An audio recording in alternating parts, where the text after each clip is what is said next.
and then we're going to move to those tables and try and gather those questions and answers so the folks online will be able to pick up what it is, the conversations that we're having. So I am Scott Worth. I'm the fire chief of the Fort Myers Beach Fire Control District. I have with me tonight from the Iona-McGregor Fire Control and Rescue Protection District, Chief Seth Comer. So we appreciate you being here. And also I have Jim Angle. He is with the J. Angle Group, and they are our consultants conducting the study of the feasibility of merging the two districts. So if you want, Chief, I'll let you do a little intro. Sure. I'll just say a quick hello. As Chief Worth mentioned, my name's Seth Comer. I'm the fire chief currently of the Iona-McGregor Fire District. We are your neighbors.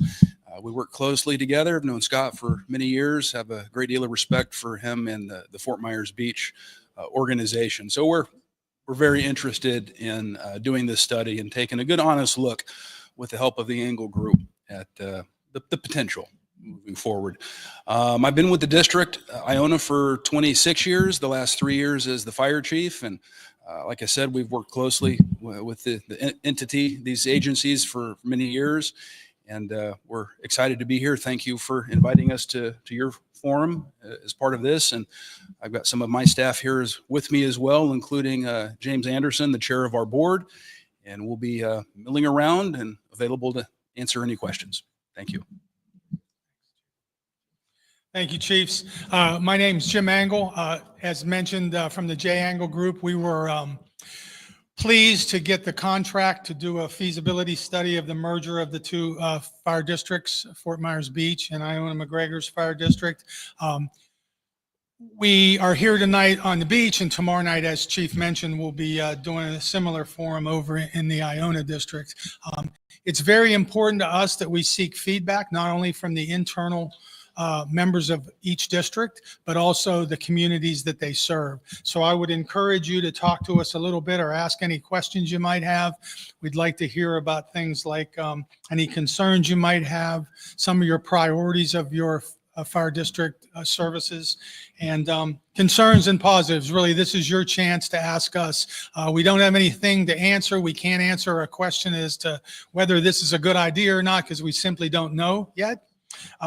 We're still gathering data. Data is very important to us because our decisions, we want to base them on operational and financial benefits to the two districts in terms of merging or any other shared services that we find along the way. So I appreciate the two chiefs' efforts in putting this together, and more importantly, the help we have here, AV, to get this online, and we hope we hear from some of you out there on the radio. Thank you. So for the folks online, the process will be, whether you're watching it on Beach Talk Radio or on the fire department's YouTube feed, if you have any questions, if you can use the chat box to feed your questions in, either Ed with Beach Talk Radio or Craig, our IT gentleman, will read the questions to us out loud, and we will take the microphone and give the best answers we can.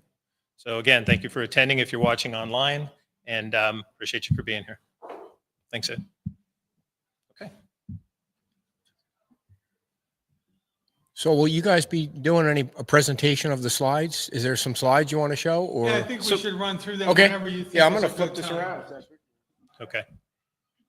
So do you want to go first, or you want me to? Ed, do you Yeah, we're going to need that. want this mic? All right. So go ahead.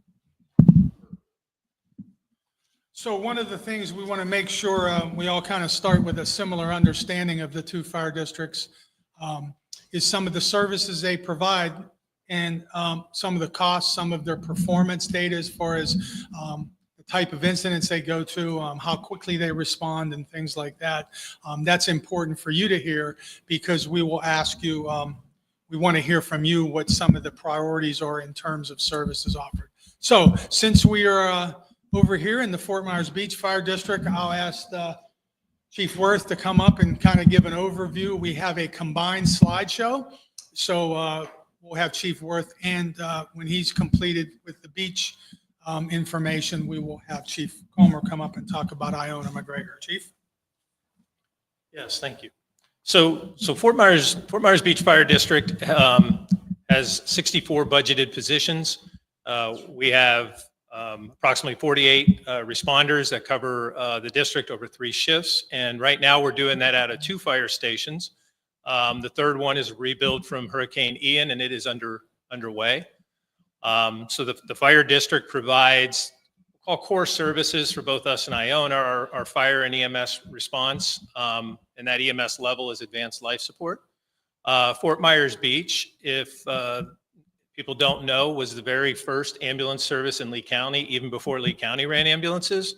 So we still transport our patients to the hospital, and our community specifically enjoys that service. And it also having firefighters on our ambulances, it does allow us as an island district to be able to put a few more people on a fire when it does happen. So it serves a few purposes in having those ambulances. On top of that, we provide surface water rescue. So we have swimmers. Our firefighters are trained to do surface water swimming. And I'll let Iona talk about their marine services, which are much more in depth. But hopefully there'll be some conversations here tonight for people who don't understand how our system works. Even though we're 2 separate fire departments, we work under what's called automatic aid. So within the county, and this is really all the fire departments in the county, mutual aid is a system that means when a fire department has a call and it's in their district and they're the truck that goes, even if the neighboring district might have one closer. Automatic aid takes it to the next level, and it says, we want to get to the customer, whatever line of the border they're on. So automatic aid allows the county to pick the closest qualified unit, and it sends it. So we work a lot in Iona's area. Iona comes a lot in our area. So we do work together, and we train together, and we have a lot of similarities. At the same time, part of this study is going to be looking at some of the differences we have, and that's primarily going to be in the specialty services that we provide. So for Fort Myers Beach, we have 3 stations, 2 on the island and 1 on the mainland. If you're not aware of where Fort Myers Beach stops and Iona starts, it's pretty much Pine Ridge Road at San Carlos Boulevard. That's pretty much the geographical boundary between us. But like I said, operationally, that boundary is blurred, and that's a good thing for the customers. So if you want, Chief Brian. I think we're going to, for my benefit, go to the beginning of the Iona McGregor slide, so we'll give just a second for that. I don't think I could be as extemporaneous as you, Scott. So we'll give a minute for that. And you're showing the slides on the screen, is that too, right? Okay, so I'll walk through the slides that way. Yeah, absolutely.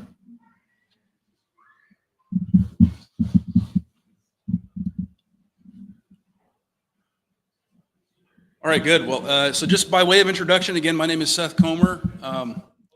Okay. I can't talk that fast. You I knew can't your talk name, that fast. but you knew your name, so that was good. Yeah.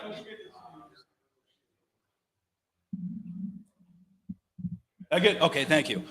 So we are an independent special fire district, just like Fort Myers Beach. Our district was established by referendum in 1965, about 39 square miles.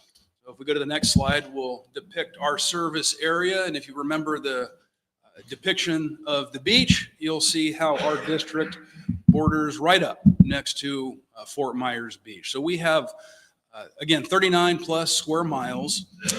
We have 5 stations. Thank you. So stations 71 through 75, you see them depicted there, color coded. How we would refer to them as our first due areas. And that means we would generally expect the response area to be for those units. With that being said, we do have what we call automatic aid. The county went to that some years ago, meaning the closest unit to your call for service is what gets dispatched. So that's a rough first due area there. But we also have, sorry guys, the population depicted by zone. And what we find is that our call volume, our requests for service correlate pretty well to what we see with the population in each zone, meaning our busiest zones are our most heavily populated zones. So we have a total population of over 62,000 district-wide, okay? Some of the services that we provide, of course, the fire, emergency medical service, hazmat, the state-funded regional hazmat team is ran by the city of Fort Myers Fire Department. Scott's very familiar with that from his years of service there. So we participate in that team effort, that team response. We have certified hazmat technicians that supplement that state-funded team. We train with them, we deploy with them. Rescue services, which is kind of an umbrella that we would include our technical rescue services, high-angle rope rescue, confined space, trench rescue, things of that sort. These pictures depict our marine service. We have a very robust marine response. We have a boat. We're one of only 2 dive teams currently in the county, us and the city of Cape Coral. So we do respond countywide. If we are called to dive, shore-based, boat-based, we will respond to those calls. Okay, so we can move forward. This is our current staffing configuration, our organizational structure. Not far different from the beach. We have a 5-member elected board of commission, and I report directly to them, and the district is further broken down beyond that after the fire chief. We have 99 authorized personnel. Okay. Further depiction of some of the specialty services that we provide at Iona McGregor under that rescue services umbrella. Aside from the hazmat, we have confined space, rope rescue, trench, high-angle rope rescue, those types of things. If you look at the unit at the bottom right, that's what we call our squad. That's located out of Station 73 on Winkler Road. It's a specialized unit, more compartment space. That's where we keep a lot of the equipment for the those rescue services that we offer. Okay.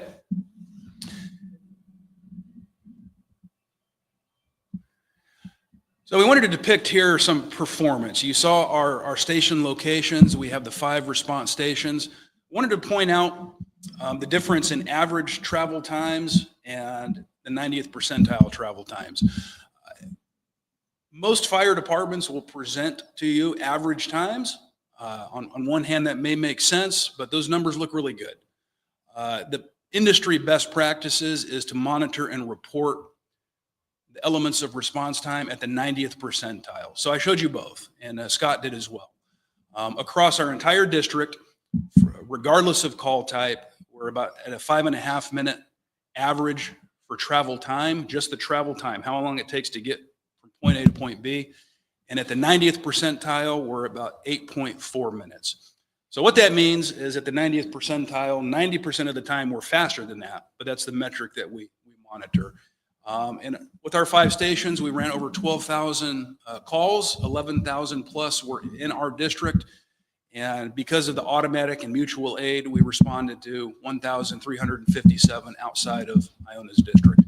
And a quick snapshot of our budget.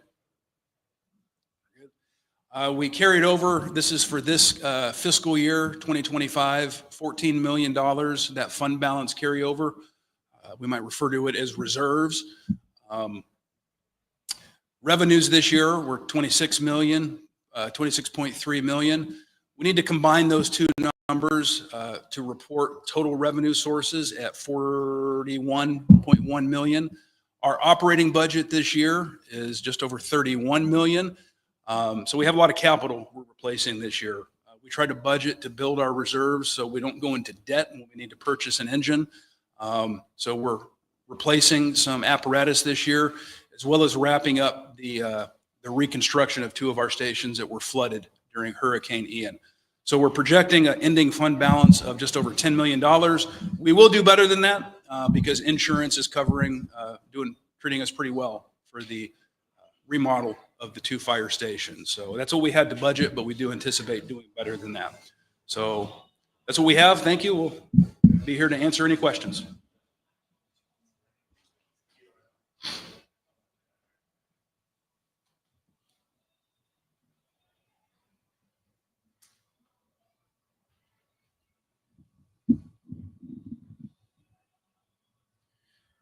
So our IT guy's going to get it so the slides don't keep moving. That was kind of hard to do, wasn't it? And then I'll just run through the nuances of the beach district.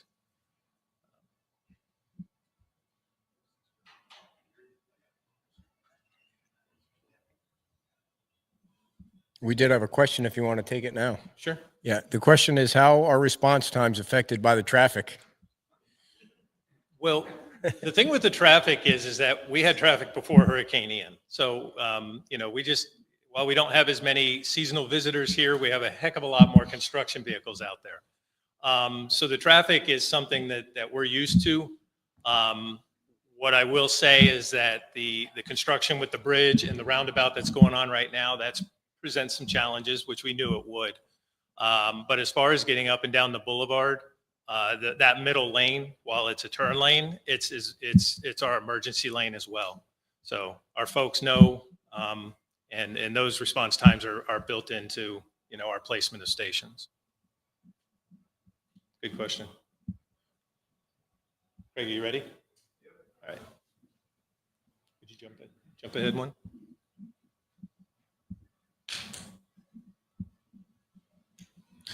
Okay, so we've talked about Fort Myers Beach. Fort Myers Beach covers about a 10 square mile area. We have just over 60, well, we have 64 budgeted positions. We have some vacancies in the downsizing that happened after the storm. Right now, we're only running 2 fire stations. As the new station comes up later this year, we'll be hiring folks for that station. And we're also actively working right now to fill some of our administrative positions. But our total number will be 64 once we get there.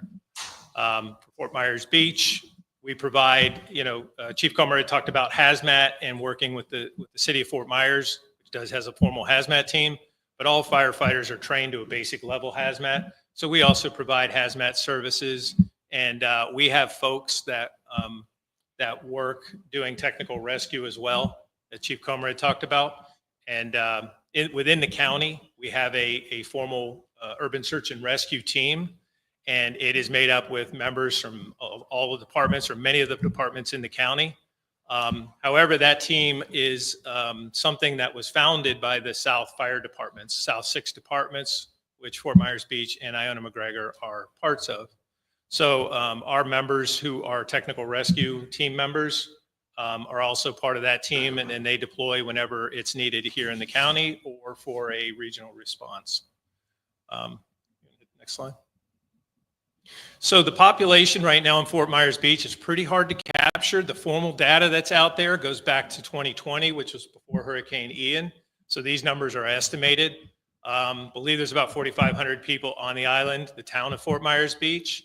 And then the unincorporated area, we cover approximately 2,000 residents for a total in the beach fire district of about 6,500 residents. And then for our services, we do fire, EM, emergency medical services, providing advanced life support. We also provide that transport service. We're taking our patients all the way to the hospital until we hand them off to the doctor. And then the basic hazmat services we do, and then the surface water swimming we had talked about. Our structure's fairly similar to Iona-McGregor in that we have a life safety branch or a fire prevention branch. So within the fire service, any fire-related codes for building construction, we do that plan review in conjunction and partnership with the town of Fort Myers Beach for the island community. And then we coordinate with Lee County permitting on anything commercial in the unincorporated areas. We have our operations folks, which has chief of operations, a training chief, and then we have 3 shifts where we have a shift leader for each shift, a company officer at each station, and then folks that drive the trucks and fight the fires. And then in our administrative staff, we also have support those operations by having folks that take care of facilities, take care of IT, and the fleet we kind of handle amongst all of ourselves. Again, talking about response times, very similar to Iona-McGregor. Our average travel time for 2024 was 4.9 minutes. And then that 90th percentile that Chief Comer talked about, we're at 7.75 minutes, 7.75 minutes. Our responses in the district dropped off by about 60% after Hurricane Ian, and they have recovered some. We're up for 2024, we had 2,281 responses, and another 468 were out of our district, either to Bonita or Iona McGregor, or could have been a little further out. And then for our budget, our ad valorem and our revenues are $14,387,000. Our balance, our carryover is $22.8 million. And in that number, we have not only the fire station project underway, but we also have another capital project, which will be an administrative building and a small training center. And that also includes any monies that we save up for vehicles and equipment and whatnot. Our total revenues with those two numbers combined are at $37 million. Our expenditures for the 2024 year are budgeted at $17.1 million and leaving reserve funds of $20 million at the end of this year. And that's kind of a little bit of each of the districts. So what we'll do now is move around the room. We got one more question.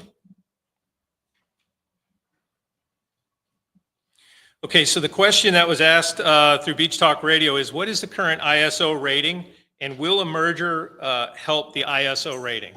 So currently, Fort Myers Beach is ISO 2, and if you're not familiar with ISO, it's the Insurance Services Organization, which does a rating of fire departments and basically determines how well they're going to be able to come and fight your fire. It is only one thing about ISO is it only addresses how well the district handles fighting structure fires. Doesn't look at EMS response, doesn't look at how well we're doing on water response. So it is limited, but it's still important. And some of the insurance companies out there will rely on that rating more for commercial fire, when they're rating your fire insurance. It's more for commercial than residential, but it's still important. So if I didn't say it, 1 is the highest rating and 10 is the lowest rating. So with us at an ISO 2, that's where we stand now. Chief? Yeah, I don't have much to add to that. We're a 2 as well. Our last rating, we were deep into a 2, just really close to a 1. My hope is that we could become a 1, even without a merger on our next re-rate. But I have the same question, and I think that was kind of brought out in the scope of work, Jim, as one of the things that would kind of be looked at. So we have the same question, a good question. Will you talk a little bit about how you're an accredited agency, and that's also part of what, okay, sure, yeah. Yeah, so as far as the ISO goes, we're going to look at the last 2 evaluations, and certainly there would be some need for a new ISO evaluation once, if the districts were to merge. And because of the things they look at, there would be an impact if the 2 districts would come together. Something Chief just mentioned, but I was going to ask Chief Comer too. There's another measurement of fire service, and that's the international accreditation. And that, unlike ISO, does look at all of your operations, finance, training, capital improvements, human resource, the list goes on. So Chief Comer will talk about Iona and their process to get that. Sure. So the Commission on Fire Accreditation International, the CFAI, that is the only accrediting agency for fire service agencies in the world. So I think everybody probably is somewhat generally familiar with the concept of accreditation, whether it's a hospital or a school. If you see that label that an entity, whatever the industry is, has achieved accreditation, that means that there are established industry best practices, and that an independent review by peers has validated and verified that that entity is meeting those best practices. Doesn't mean they're perfect, but that it's a model of continuous improvement. So we had identified that a few years ago as a goal that we wanted to attain, and thankfully the Board of Commission, we brought it to them and they were supportive of that, and they have been the whole time. It was a several-year process to get everything lined up and ready to go. But as Mr. Engel brought up, it really is just a deep dive into the functions of the fire service. I've told our personnel in explanation of what this is and the value of it. If you were dropped in the middle of nowhere and given funding and tasked with building a fire department, that would be the model I would use. It touches every aspect from A to Z. There are close to 300 performance indicators. I say all that because there was 252. There was a 10th edition of the model.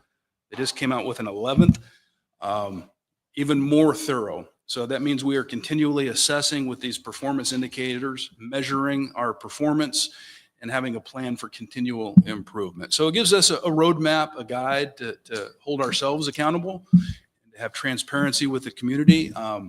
So we were able to successfully attain, went before the Commission on Fire Accreditation in August 30th of 2023. And we were given the accredited agency designation. So that's a 5-year cycle. We have an annual compliance we have to meet with, but then the plan would be to renew that accreditation in 5 years. So we're proud of that. We were the first fire department in Southwest Florida to attain it. The city of Cape Coral followed shortly thereafter, but we worked hard for that, and we feel it, again, holding ourselves accountable to provide a consistent quality service.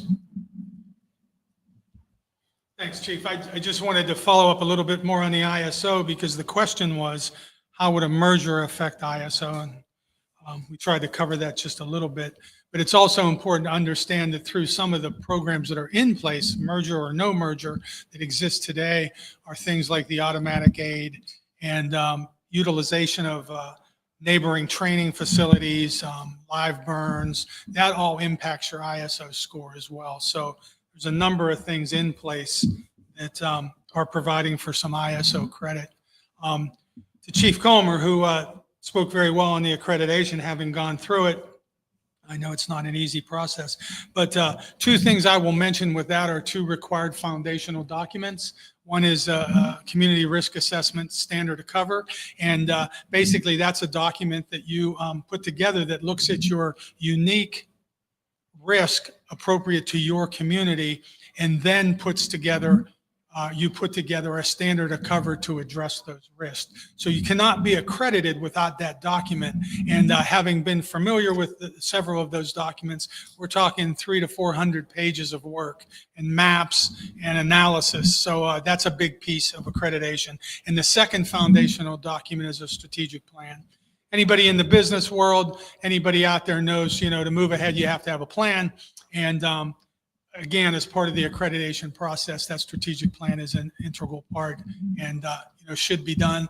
And again, showing that level of excellence, through that process. So I just wanted to mention those other two couple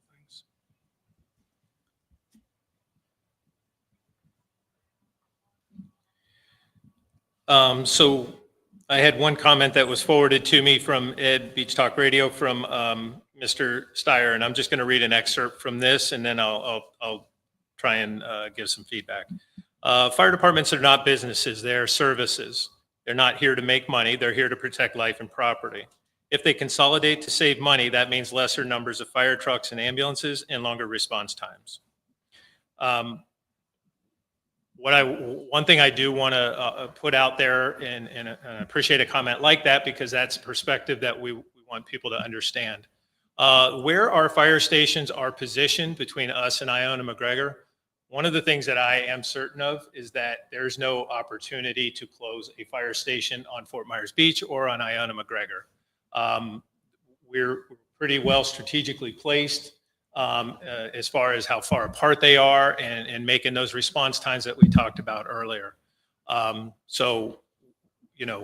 don't see an opportunity at closing stations or shutting down fire trucks. The personnel that we have that are responding to emergencies will be needed in order for us to maintain those response times, which are so important to getting to your emergencies. With us, with our ambulances, that is a key component that is going to be part of this study. We work collaboratively. So Fort Myers Beach with ambulances and transporting our patients. Us and Lehigh Acres are the only two fire-based transport systems in Lee County. Every other fire district or the cities are all covered by Lee County EMS. With that being said, our license that we have for that transport service is in conjunction with Lee County.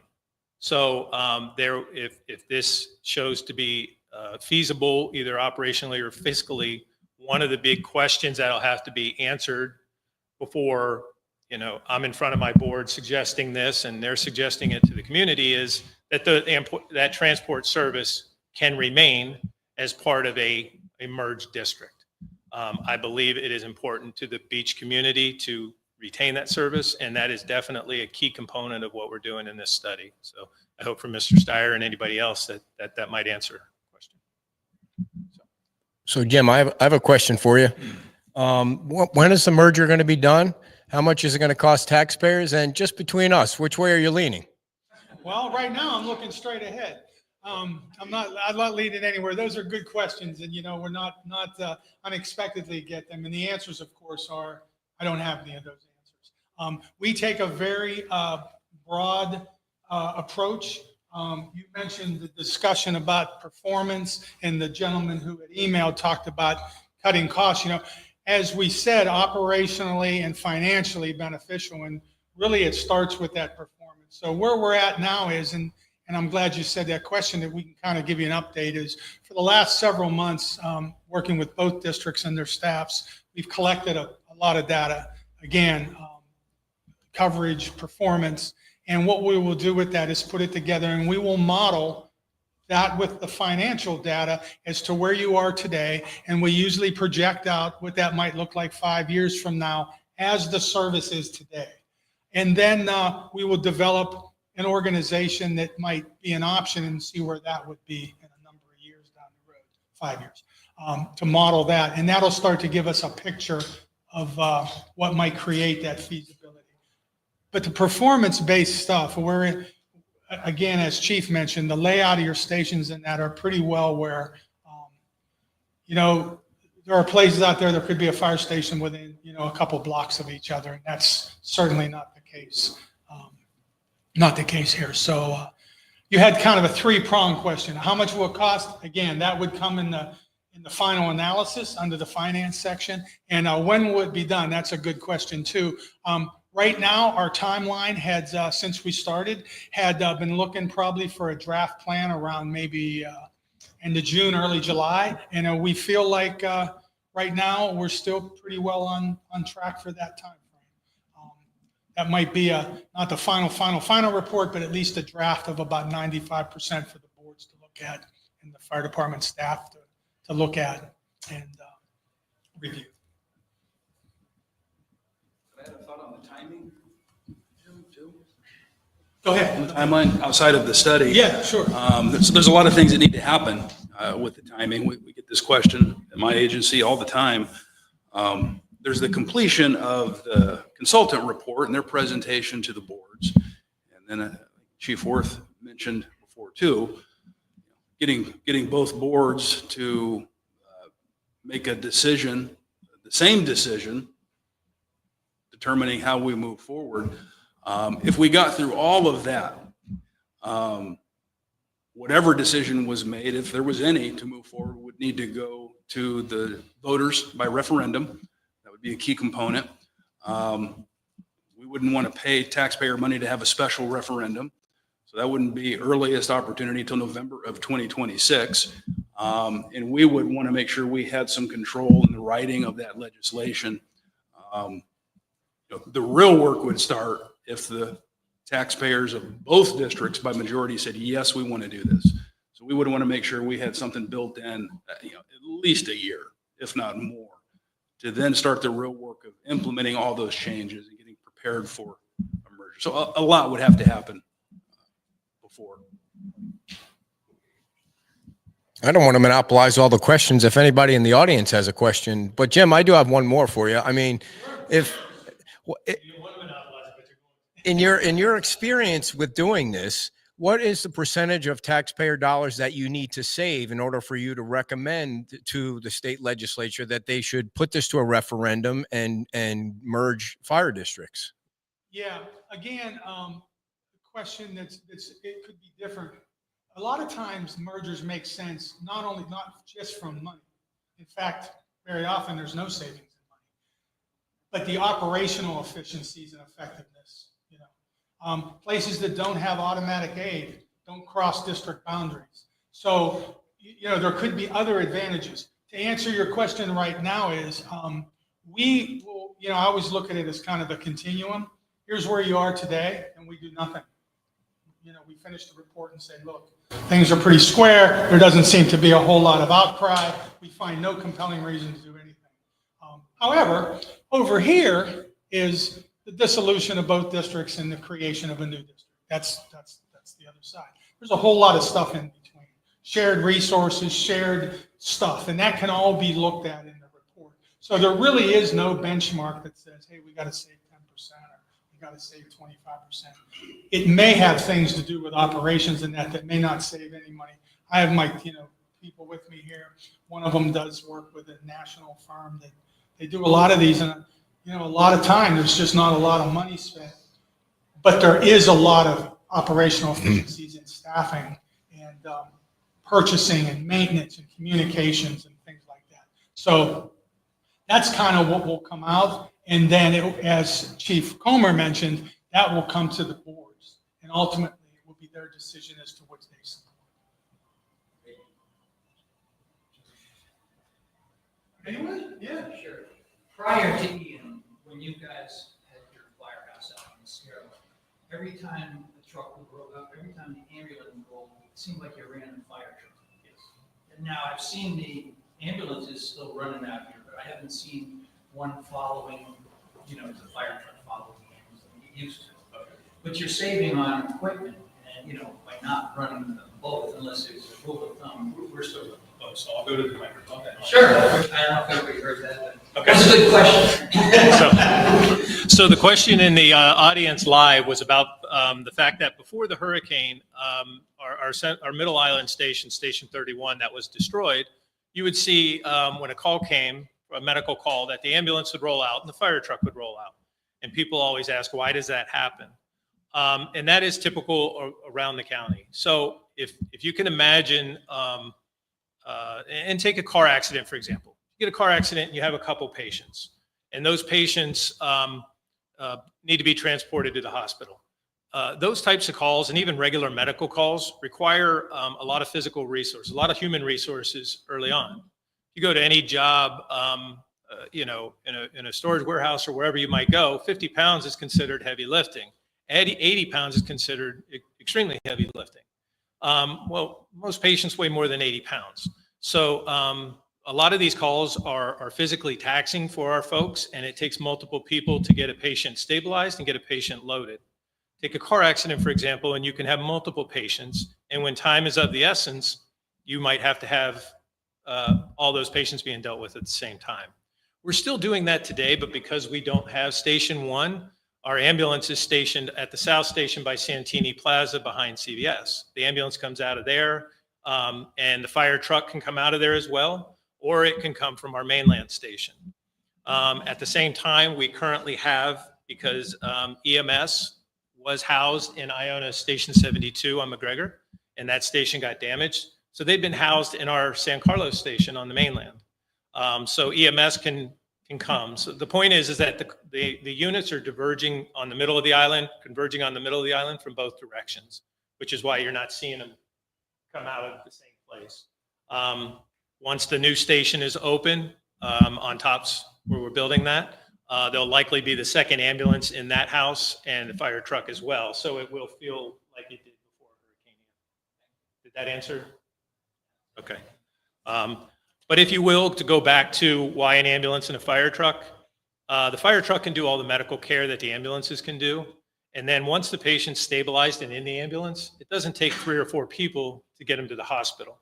So it's more efficient to just let 2 people run the ambulance, take the patient to the hospital. And the fire truck can be back in service if another call comes in we get hands on you quickly, we get patient care started quickly with all that same advanced life support level care. This question came through Beach Talk Radio, and it says, are both jurisdictions union? If so, will there be support or resistance to a merger from each local? Both districts are union. We're under the same union, and that's Local 1826. In this process, union leadership has been involved in the on-site visits this week, and the union is an integral part because they support most of the responders that run these emergencies, and we work with them all the time. So to answer that question, as far as support or resistance, I believe they are like we are, is that they're in a wait and see pattern. And Jim's shaking his head yes, and he had the conversations. Specifically, I am not there on these one-on-ones. I wanted the consultants to talk with our folks and with the union on their own so they can say whatever they want to say. But as far as the unions and our conversations with them is that they're basically in a wait and see on what comes from the study. Okay. Anything else? Come on, throw me your question. I will. Have you spoke? Anybody else in the audience? So, first of all, there's some fire commissioners here, so I don't know who's a commissioner, who's a visitor, and who came for the free parking. So, if you have any questions, just raise your hand, and we'd certainly love to hear your input or concerns. And I will say that for everybody in the audience who's here, if you did valet, we have stickers and we validate your valet. So please get a sticker for your tag before you go. Any questions from the audience? Sure. I saw all your numbers as far as revenue, aside from taxpayer money and I assume permit fees. What else comprises that? For each district, do you bill insurance? Do you seek grants? So for us transporting, we do bill insurance. The billing that we do for our transport services does not completely cover the cost. It's just an offset to the cost of that service. And then we also have permitting fees, plant fees, and inspection fees. Do you pursue any grant money? We do pursue grant money, and specifically after Ian. A lot of times the grants are based on your ability to fund your own projects, and we were fortunate. But since Ian, we have qualified for an AFG grant, which provided us some incident management training for our district. And also the state is partnering with us on that fire station, and that's a $9 million grant. So, yeah. Chief, for the audience, what's AFG? Oh, Assistance to Firefighter Grant, that's at the federal level.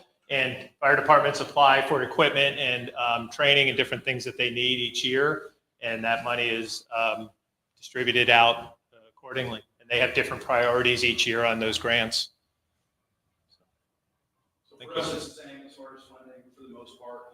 We Chief. are Just so the people online can hear us. similar for the funding, with the exception of transport. We do advanced life support, non-transport.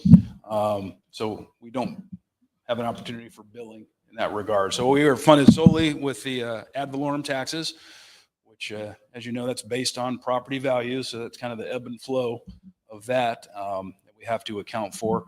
And impact fees, which our district is mostly built out. So we have minimal impact fees that come in, and permitting fees through the prevention division. And always looking for opportunities for grants. We have not been very successful in that for the reasons Chief Worth mentioned. Not really being able to show that we couldn't afford it. So we have, even with professional grant writers on retainer, as we've pursued certain things, we've been denied. Yes, sir. Specifically for Fort Myers Beach, do you keep any metrics or do you have a sense, if you don't have the data, of how many of your responses are for residents of the beach versus people that are either day trippers, visitors, whatever? We would have that data if we dug down deep as far as probably our ambulance billing. But, and then obviously if we're going to structure fires, we know that those are, beach properties. But as a percentage of who we're treating that are here on vacation versus people who have residences here, we're not asking if we're going to a house and it happens to be a short-term rental, if they're the owner or if they're renting. That's not a question we ask. Any sense, I guess maybe the hotels where there's more of a delineation between the type? That's data we could pull out based on the type of occupancy. I mean, we could see, the calls we're running to hotels. Again, I mean, I just think of Diamond Head, and I'm not, if I pull a call up, it's not going to say it was in the restaurant versus, well, it would have a hotel room. So I guess we could dig into that data deeper.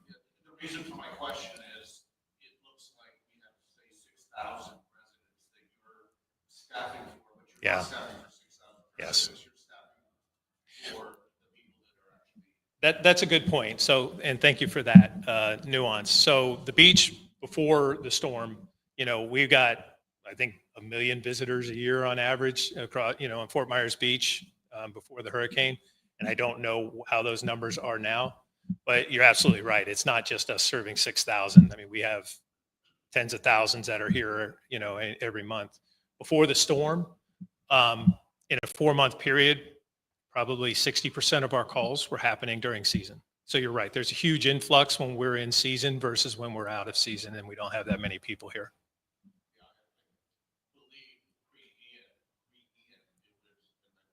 others would know better than I. Mhm. But if we use, say, 6,000, I would suggest that there's probably 30,000. Yes. Yeah, no, you're absolutely right. Yeah, absolutely right. That's a good question.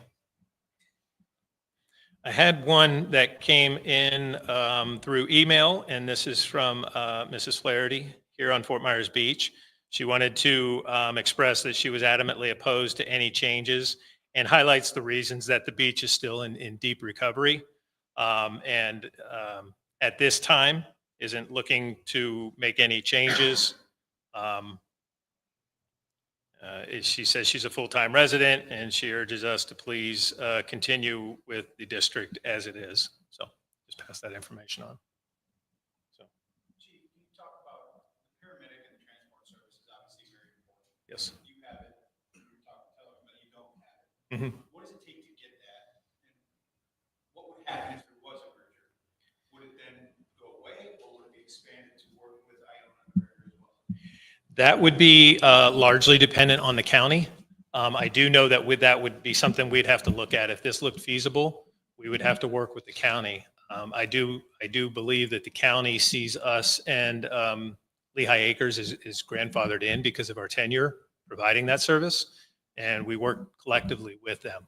I would be surprised to see the county wanting to fracture their transport services in order for it to go to the different fire departments. So I believe that would be a key component that have to be worked out before I'd stand before you in the community and say, this is a good idea. As a matter of fact, I'm comfortable saying if we can't keep that transport service for the island, I would have a hard time recommending it, a merger. Would you see any benefit to expanding it if there was a merger? I think we would have to look at it and the nuances it provides, and that would be something that we would have to get with Lee County on, because I don't have the data of what it looks like for Lee County to run ambulances in Iona's area.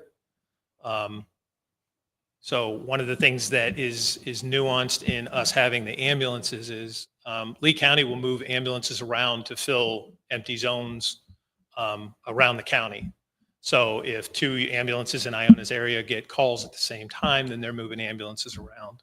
What they don't do is pull our ambulance out of the district to cover standby in Iona or in Bonita. So that's another reason why I think it's a key component for our community to keep that service, is that it does give that, it's more of a dedicated unit to our community. And again, it's available. Those paramedics on that ambulance are also firefighters. They rotate back and forth between the trucks, and they provide extra hands if we're getting a fire response on the island.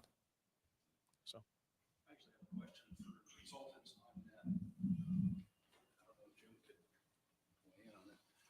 So that has been one of the big questions on the CON. and if the beach would be able to maintain their CON transport. Is that something that, I mean, every 2 years we go for the renewal for our CON to the county, they approve it at that time. It's never been an issue. Are you able to, as part of the assessment, get any sense of if the county would approve just what Chief Worth is? Yeah, good question, Chief. And on Friday, before we leave town, we're meeting with Lee County, some public safety leadership. EMS is one of them. And, you know, we'll pose the question. I'm not sure how much they would be able to answer the question yet, but that is certainly something we recognize as an important difference. And we will include something in our document as much as we can get. Some of that might come back to the local level folks talking to them as well. But we've certainly recognized that that's knowing the beach's history, in Lehigh's, and then knowing, the rest of the county first response agencies. Yeah, do you have anything to come through? Craig? Okay, so what we'll do at this time, everybody's kind of gathered around the edge of the room. What I'd like to do is kind of have each of the tables and just be available for your conversations. Commissioner Bennett can come up.